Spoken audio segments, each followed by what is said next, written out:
below zero hits us in life. Built for the cold, you say? That ain't right. Too cold for the average Joe, just right for those who hear the show. In the image of greatness you were made, but taught by the world to be played. A new generation, we're building. No victims, we're creating. Them haters, keep hating, cause Gen Zero, we blazing. So this is probably an appropriate time to talk about our goals and dreams that we're building for our life. I'm sure some of you already are kind of looking back at those New Year's resolutions you set on January 1st, and you're like, man, why again? Why this year? Why did it not happen? And that's okay. That's an okay place to be. I want you to know that there's reasons why, right? And I'm going to cover today the 8 reasons, right, why most goals and aspirations don't end up working out. These actually 8 steps and 8 things to do when it comes to setting a dream or a goal are going to help you not just build the systems you need to support that goal, but it's also going to help you get clarity. Because sometimes it just sounds good. It's like, oh, I want to lose weight. Okay, but like, why? Why do you want to lose weight outside of just like health, or you want to fit into that, spring vacation swimsuit or whatever? I'm just using fitness as an example for those of you that tune into obviously the the ice cold peak performance mentality. But why do we have these goals, right? And what does it actually mean to us personally? Okay, I'm going to talk about this in the context of 2 things. Either you're chasing your dreams or you're running away from your nightmare. And the context of these 8 different steps can be applied to both. I typically find more people actually get motivated to act and are driven by avoiding the nightmare than chasing any type of dream. Here's why. When we dream and we set goals and we speak it out loud, there's actually science that shows this speaking of goals, even if we're not doing anything as far as action to accomplish that goal, just speaking it out loud and being like, we're going to achieve this. We have these big dreams. It releases the same amount of dopamine, the feel good hormone. It releases the same amount of dopamine as if you were actually achieving those goals. So, what's easier?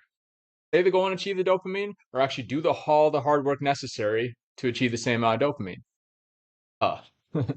The one without. So that's why so many people every single year speak all these goals, speak these dreams. And I would challenge you to actually think and actually understand the concept of what actually might be your nightmare. When setting dreams and goals, let's start with this. What do we want out of life? What do we need out of life? Let's start even there.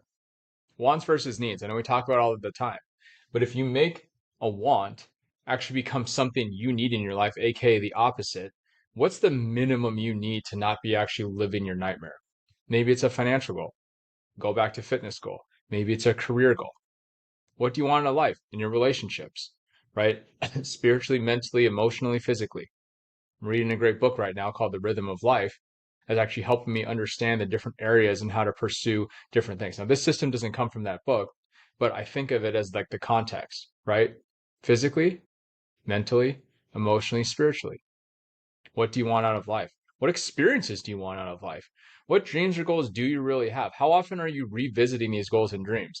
Ever since I was like a kid, I've always written down like goals and dreams that I've had. What's so crazy, and this has happened way more than once, where I'd like write down these dreams and goals, not look at it for a few years, and all of a sudden, as I'm moving somewhere new or packing things up or just cleaning up my office, I find the notebook and then I see goals that I wrote down like 4 or 5 years prior. And so many times, all of them have happened. Because when you put things physically down and you send that energy into the universe aligns to actually, there's principles behind this. Whether you believe in God or not, or kind of you believe in manifesting, it doesn't matter. When you put it out there in the universe, it's actually going to reward you with that same energy as long as you do what you need to do, which leads us to the next thing.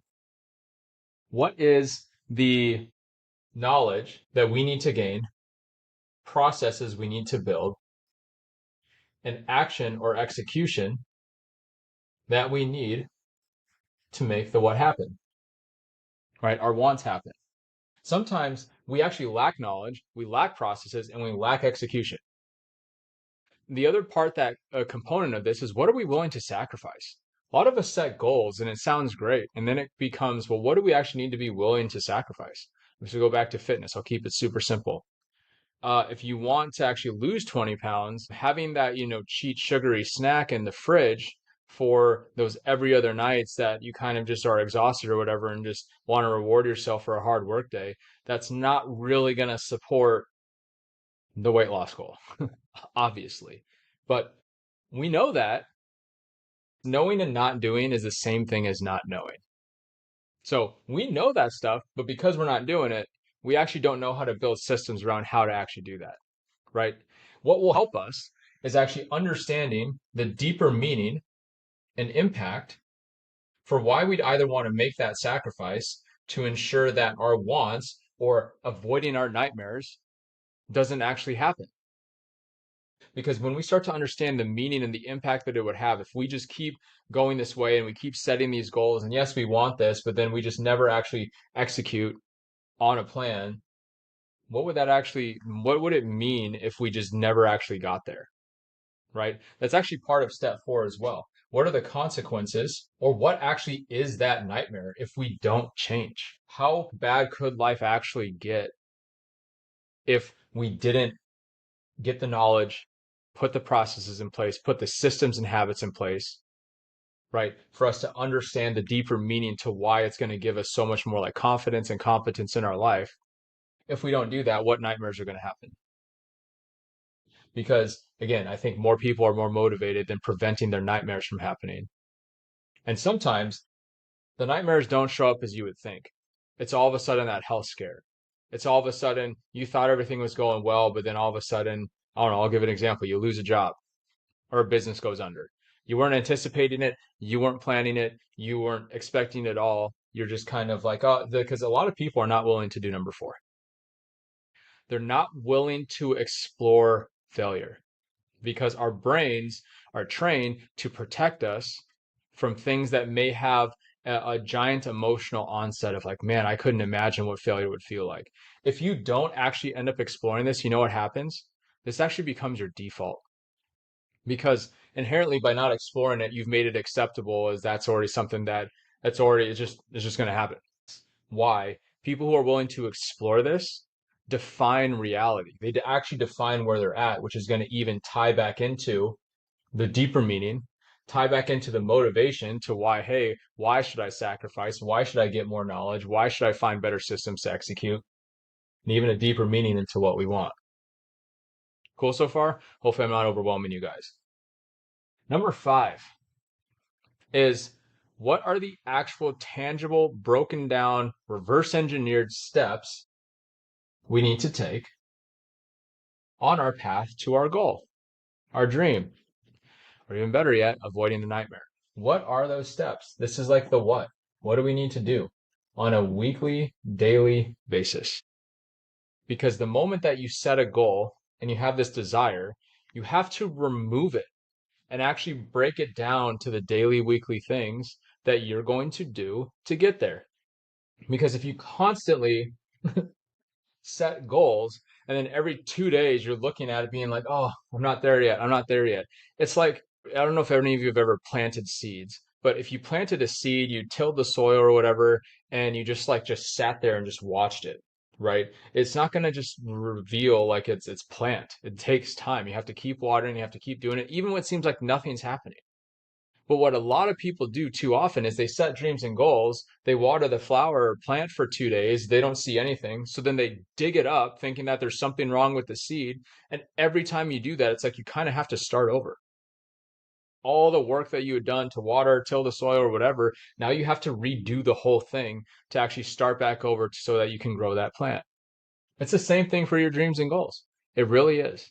So, what are those tangible next steps? Next is how are we going to be building systems? This is the how. Because if you have steps without the systems to support it, it's going to be very, very hard. Clear talks about it in Atomic Habits.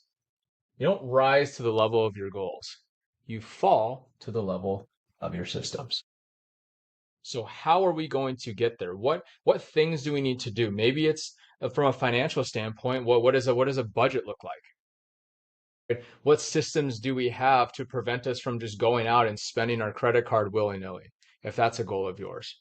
Okay. That's something I had to very severely work on quite a few years ago because I started making a lot of money in sales and just started spending. Fortunately, I never got into like crazy debt from spending from that. Other things from previous businesses I had done. So I was kind of forced to be financially smart to get out of that hole. But what systems do we have? Because systems will beat intention every single day of the week. I'll say that one more time. Systems will beat your best intentions every single day of the week. Number 7. You ever hear the saying, plan for the worst, but hope for the best? You need plans B, C, and D. Why? Everyone has an intent. Everyone has a plan. Like Mike Tyson says, until they get punched in the face. So if something in here doesn't go as planned, or all of a sudden the steps or the systems, or all of a sudden life changes and like you said, you lose a job, or all of a sudden there's the gym closes. I'm just giving an example because that was actually what happened during COVID. The gym closes. Now your systems aren't no longer there. So what's plan B, C, and D? Right now you don't have to come up with all the plans through D right away. At least have a plan B. How are you going to still sustain the systems and that reverse engineer the steps to then understand the meaning behind the goal that you have or the nightmare you're trying to avoid? So that way it still supports what you're trying to go toward. Because this is where a lot of people don't plan that part out. And all of a sudden, when things don't go to plan, they just quit. That's when most people quit because they don't understand how everything ties together. To loop this all together, we have to find our reason. Now, this is different than our why. We think our why is, hey, like, why is this important to me? Yes, there's meaning, there's impact behind the goal. Why is this important to me? I'll give you an example. Why did I want to start this podcast? Why did I want to build different businesses that support who I believe are the high performers of our society, the backbones of America, which is salespeople and business people creating opportunities so many people can have jobs, right? That's a why. That's what motivates me. That's not my reason. Actually, a mentor of mine from a very successful, like $75 million company told me your reason is even beyond that. You're scaling back. And what we discovered for myself, what did I really want at the end of the day? After I'd mentioned all these different dreams and goals that I had, financial impact, to different charities, different ministries I want to do, I just wanted security. I didn't grow up with a lot. I always had to work jobs since I was 12. I just wanted the financial and mental security that I was gonna have enough. There were times when I was almost homeless. There was times where I couldn't even afford groceries when I was kind of a young adult in college. That story's out there. But that's what drives me the most of everything. I just want security. So that's an example of a reason. Hopefully that didn't get too deep for you, but just to tie it all in a nice little bow, if you put the context behind this as nightmares that you are running from, things you absolutely will fight to not have be a reality for you, you won't need motivation. You will have things built, you'll have steps to the different systems that you're going to actually establish. So you fall back on those systems, you'll have different plans as a backup. You'll be able to constantly connect to your reason, the meaning behind that, actually exploring failure and what that would look like, because that's going to help you actually create different plans to help put a stopgap in the case that these steps and systems don't go as planned. Constantly having the knowledge and processes to regroup, to reorganize, and then execute so you never have to face your nightmares. That's what I want to give you today. Hope this helps. We'll see you on the next one.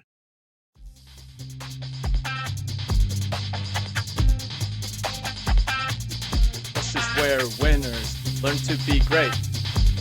Built for the cold, you say? That damn straight. The lessons, the love, the insights from above. Hope you take them and grow, even with another cup of Joe. Thank you for dropping in and listening to the show.